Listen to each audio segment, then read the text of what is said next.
Hello friends, Tanya here with another fun video. This time I am going to be featuring the Susan's Spring Flora, and I am using the double and single peony and the Parrot Tulip die sets. We're going to start with the double and single peonies set, and it comes with just a few dies. There are four petal dies and a stamen die and two leaves, and you need to cut out multiples for the different varieties of flowers that you're going to make. Now I'm taking the second from largest petal die here, and I'm going to show you how I like to color them. If you don't start with colored paper to begin with, you can use white and color it any color you want, and then you can add some shading and speckles, etc. And I'm using distress inks. You can use whatever inks you would like. This is Kitsch Flamingo and Festive Berries.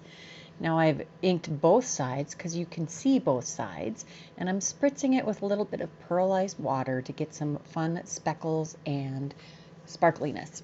I did heat set that. Now I don't have the Susan's Gardens flower molding kit, which is coming available very soon, and there's a loop tool in that that works amazingly well to do what I'm doing, which is just stroking down each petal to the center to curl it and cup it in a little bit. Now the loop tool will create some nice striations. Turns out after crafting for 15, 20 years, I only have little tiny styluses, so I dug through my paintbrushes and looked for one that had a good end. Now I showed you a completed double peony. I didn't know all of these little tricks. I had gone and watched a few of the videos that Susan Tierney-Cockburn, the creator of Susan's Garden, has created with her to show you how to use her flower dies to the best effect, and I got lots of these tips from her. All of these little extra folding and creasing and curling techniques come in super handy. They create a beautiful flower. As you saw there, I put a little crease in the center of each of those petals and then curled some of those edges down, and I had done that with the all pink flower. I did it with this little bud. Now those first two are with all of the layers. Here's the other thing that she does that creates such a lifelike look. You take your stylus or the leaf tool in the kit. I'm totally getting that kit because, yeah, I need it. Even though I made do with what I had in my stash. This is a pokey tool. I think I got this one from Concord and Nines, but a lot of companies carry this one. It's a die release tool, and I do end up using both ends. And a reverse tweezer that I've had for well over a decade. Now, after you create the lines on the leaves, the veining, you then do the same stroking on the right side, and then you flip it over after you've created that little crease and pinch it, and then tip the leaves tips back.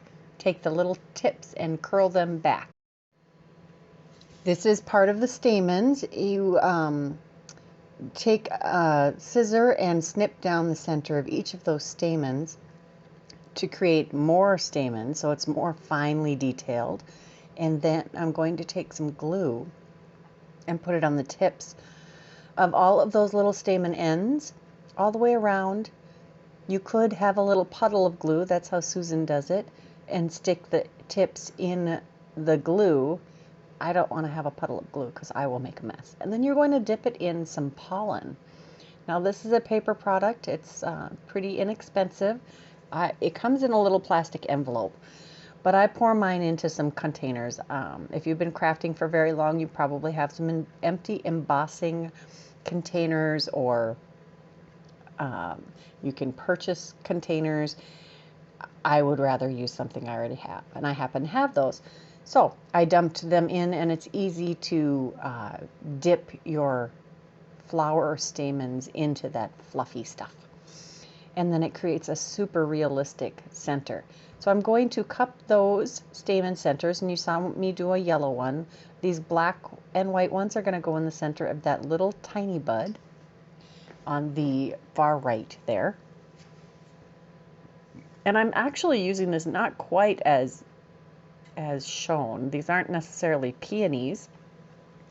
That single layer kind of looks like an apple blossom or a dogwood blossom, and that's how I'm kind of making up a flower. I don't know that the end product is going to look like a real flower. Now this is going to go in that darkest bud over on the end, and it rather reminds me of an anemone flower. That's a hard word to say, anemone.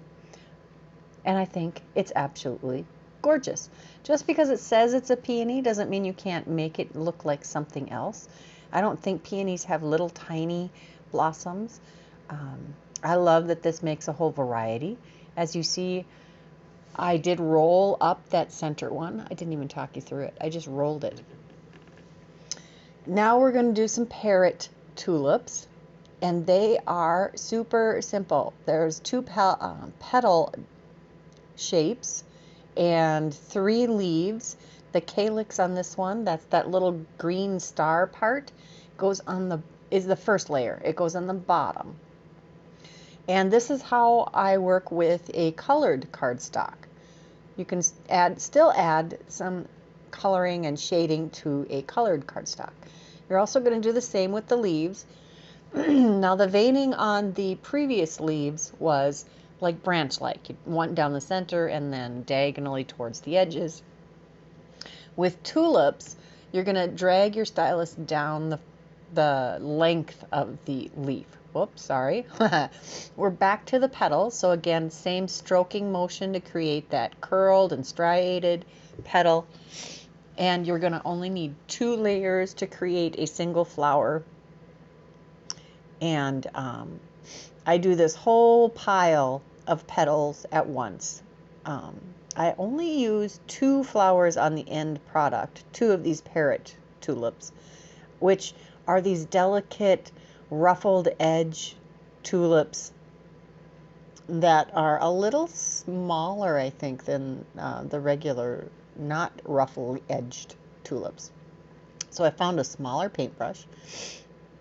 I really cannot wait to get my hands on the toolkit that they sell, which doesn't release until I think this set releases, which is today, Sunday. Yay! I think I'm putting an order in. And I found a happy accident there. When I was cupping the calyx, there I am again, splitting the stamens to create extra fluff there, and you just grab that little tail and put some glue on it, and then coil it around your tweezer, and be careful not to totally disrupt the glue there. The happy accident was that my calyx stayed stuck down in that packing material that I'm using.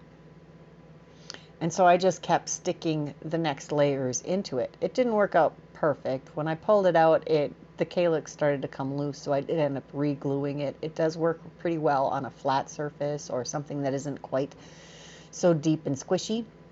Now I'm going to use my tweezers to carefully put that stamen center in the middle there. I'm going to use my pokey tool to help get it in the right position, but it kept wanting to come back out, partly because it was wedged so deep in that hole.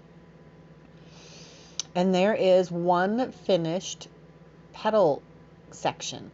There is the creasing of the tulip petal leaf, and again just stroking down the leaf to create that cupped look. Going to use whatever's handy to create a crease in the center, flip it over, and curl that tip back, and that creates such a realistic looking leaf. It's amazing. Now I did pull out some foiling because I was originally going to make this into a card. It ends up being a wall hanging, and I'm going to give it to my mom. She will love it. So I trimmed down. Again, I don't have the quick trimmer, I'm just using my cutting mat and a metal ruler. I'm going to use the double edge glimmer foil rectangle, and I'm also using the Glimmer of the Month kit for March of 2021. If there's any available after this month, you'll be able to purchase those individually. If it is still March and you order the Glimmer of the Month kit, this is the kit you will get. I do have a little overfoiling, and so I get rid of that with just an eraser, lightly run over the whole project, and I brushed off the extra rubber stuff. I'm also using the Picot Petite rectangles, which fits around that glimmer foiled edge perfectly. All of the supplies I'm using today will be in the description box below, so if I'm stumbling over the names, just look on down in the bottom. You'll be able to find them. I have all of these beautiful flowers that I've completed and a pile of leaves to go with them, and I'm just experimenting with how I want them laying on this piece. I add a little glue to the back of one of the flowers and then push it in place with my pokey tool, and I'm going to start adding some greenery. The secret to a lush floral background is lots of beautiful greenery. You just can't go wrong. The flowers are beautiful, but they need that contrast of the green to really bring them to life.